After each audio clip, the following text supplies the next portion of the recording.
कई लोग जो है लोन लेकर कैपिटल एसेट लेते हैं, जैसे ज़मीन खरीद लेते हैं, बिल्डिंग खरीद लेते हैं, कई बार शेयर भी लोग खरीद लिया करते हैं।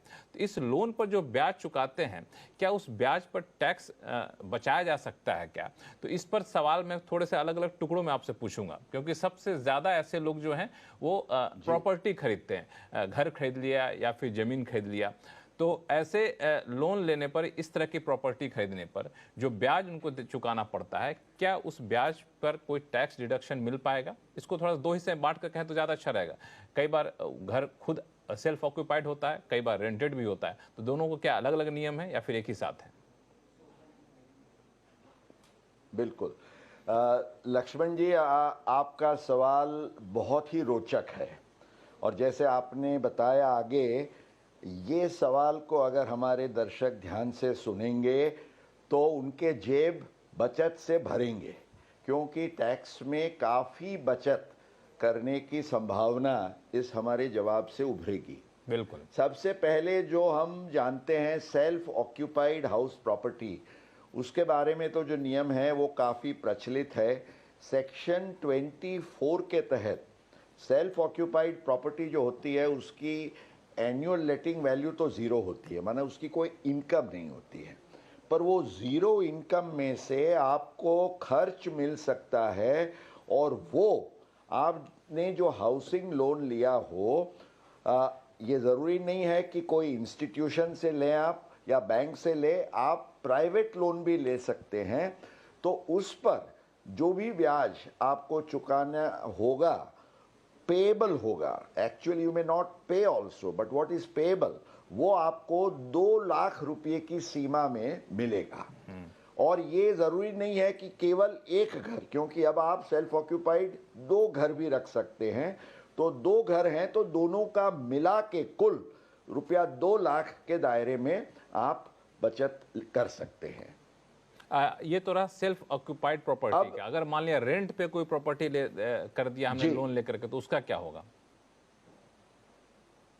जी, अगर आपने प्रॉपर्टी खरीद के रेजिडेंशियल या कमर्शियल, क्योंकि सेल्फ ऑक्यूपाइड प्रॉपर्टी केवल रेजिडेंशियल के लिए है, पर आप जो रेंट पर देते हैं वो रेजिडेंशियल भी हो सकती है, कमर्शियल भी हो सकती है। तो आप जो भी रेंट चुकाते हैं, माना आपकी रेंट की जो आय होती है, आप प्रॉपर्टी जब रेंट पर देते हैं तो उस आय के सामने आपने जो हाउसिंग लोन लिया है तो उसका पूरा ब्याज विदाउट एनी लिमिट आपको डिडक्शन मिल सकता है। मान लीजिए आपने एक प्रॉपर्टी के लिए 1 करोड़ रुपए की लोन ली है और आप उस पर 8% के हिसाब से 8 लाख रुपए का ब्याज चुकाते हैं, और समझिए आपको 5 लाख रुपए का रेंट मिलता है। तो वो 5 लाख के रेंट में से वो जो आपका 8 लाख रुपया है ब्याज का, वो आप उसको करके सेट ऑफ करके जो भी 2 लाख रुपये तक की सीमा में जो अमाउंट है वो आप अदर इनकम के सामने एडजस्ट कर सकते हैं। माना रेंट के सामने पूरा और अदर इनकम के सामने 2 लाख रुपए, 2 लाख रुपए उससे भी ज्यादा है तो उसको कैरी फॉरवर्ड कर सकते हैं। तो ये काफी फायदेमंद इसके नियम भी हैं। ये तो रही बात प्रॉपर्टी की।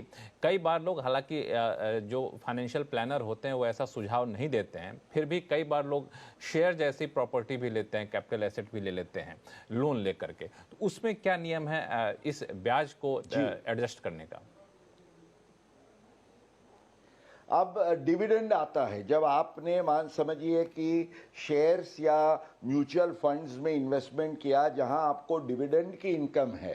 पहले तो डिविडेंड आपका टोटली एग्जम्प्ट हुआ करता था, पर जब से लेके 2020 से लेके डिविडेंड जब टैक्सेबल हुआ, तो अब नियम ये है कि अगर आपने लोन लेके शेयर में इन्वेस्टमेंट किया है तो जो ब्याज आपको चुकाना है वो खास ख्याल में रखिएगा कि आपकी जो डिविडेंड की इनकम है वो डिविडेंड की इनकम की 20% से ज्यादा न हो, उस रकम की सीमा में ही आप ब्याज क्लेम कर सकते हैं। कर सकते हैं। माना आपने ब्याज चुकाया हो 5 लाख रुपया, लेकिन आपकी डिविडेंड की इनकम अगर 1 लाख रुपए की है तो आपको केवल 20,000 रुपए का डिडक्शन इंटरेस्ट का मिलेगा। ये आपको ध्यान रखना है। चलिए, तो ये कई सारी चीज़ें हैं जिसमें आप प्रॉपर्टी अगर लेते हैं, कैपिटल एसेट लेते हैं और लोन लेकर लेते हैं, तो उस पर जो भी आप ब्याज चुकाते हैं उस ब्याज को जो है आप एक तरीके से टैक्स के एवज में आप उसको डिडक्शन क्लेम कर सकते हैं और अपनी टैक्स की देनदारी को भी कम कर सकते हैं। इस पर कई सारे पहलू होते हैं, इस पर अलग अलग शो में हम बातचीत करते रहेंगे। लेकिन इस बीच कई सारे फोन कॉल्स आ रहे हैं। मुकेश पटेल साहब, सबसे पहला सवाल हमारे पास दिल्ली से आया है राकेश गोयल जी का, जो कि फोन लाइन पर जुड़ चुके हैं। राकेश गोयल साहब नमस्कार। नमस्कार सर। क्या सवाल है आपके नमस्कार पास? सबसे सर, मेरा सवाल ये कि एक तो पहले unit trust of India UTI होती थी स्कीम 1990 में, यूलिप चलता था। हाँ, यूलिप की स्कीम जी अब आजकल वो एक्चुअली में क्या है कि वो UTI assessment UTI mutual fund का हो गया है शायद वो। सवाल क्या है? यूलिप मैंने लिया था सर, मेरा 1990 में यूलिप मैंने एक परचेज करा था यूटीआई का, जो कि 2000, लेकिन मैंने उसका पेमेंट ही नहीं लिया। लेकिन अब मैं उसका पेमेंट लेना चाहता हूँ, ठीक तो है। उसका टैक्स ट्रीटमेंट पूछना चाहता हूँ, क्या इसमें टैक्सेबल लायबिलिटी बनेगी या नहीं बनेगी? क्योंकि इसमें एलआईसी प्रीमियम कटता था, कुछ रिस्क इंश्योरेंस प्रीमियम जो होता था। ठीक है। देखिए आपका ये जो यूलिप है, यूनिट लिंक्ड इंश्योरेंस प्लान, उसका जब भी कोई मैच्योरिटी प्रोसीड आता है तो आयकर कानून के सेक्शन 10 सब सेक्शन 10D के तहत इसकी टैक्सेबिलिटी को हम देखते हैं। अब कोई भी ऐसा यूनिट लिंक्ड इंश्योरेंस प्लान या रेगुलर इंश्योरेंस प्लान होता है, हालांकि आपका तो 1990 का है, उस टाइम तो कोई रिस्ट्रिक्शन नहीं था, फिर उसके बाद कुछ रिस्ट्रिक्शंस आए और 2012 के बाद नियम ये है कि अगर आप 10 इयर्स से ज़्यादा आपका ड्यूरेशन है पॉलिसी का, तो आपका maturity will be completely exam.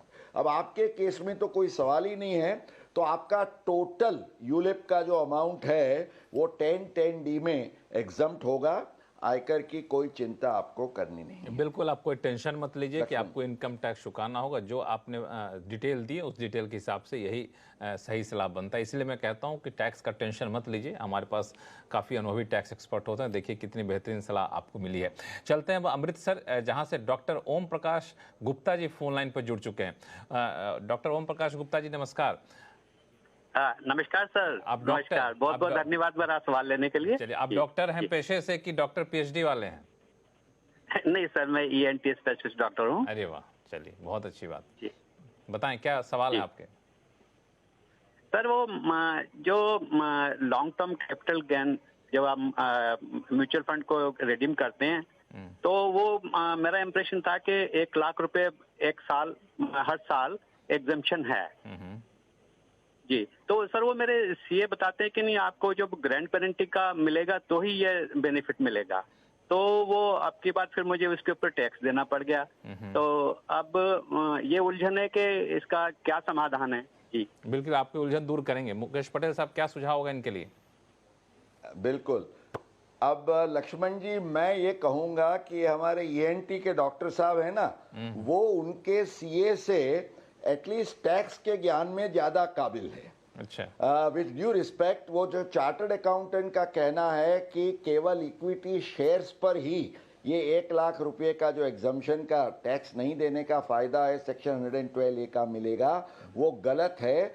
112A में केवल इक्विटी शेयर्स ही नहीं, ओम प्रकाश जी आपकी जो इम्प्रेशन है बिल्कुल सही है। इक्विटी ओरिएंटेड म्यूचुअल फंड्स हैं जिस पर आप एसटीटी भरते हैं, उसका भी एग्जम्पशन ये 1 लाख रुपए के दायरे में आ जाता है। तो शेयर्स और म्यूचुअल फंड्स दोनों जिस पर आपने एसटीटी भरा है, वो 112A में 1 लाख रुपए तक आपको कोई टैक्स नहीं देना है, केवल उसके ऊपर टैक्स होगा। तो डॉक्टर साहब, आप तो ईएनटी स्पेशलिस्ट हैं, लगता है टैक्स की भी काफी पढ़ाई करते रहते हैं आप, ऐसा है क्या?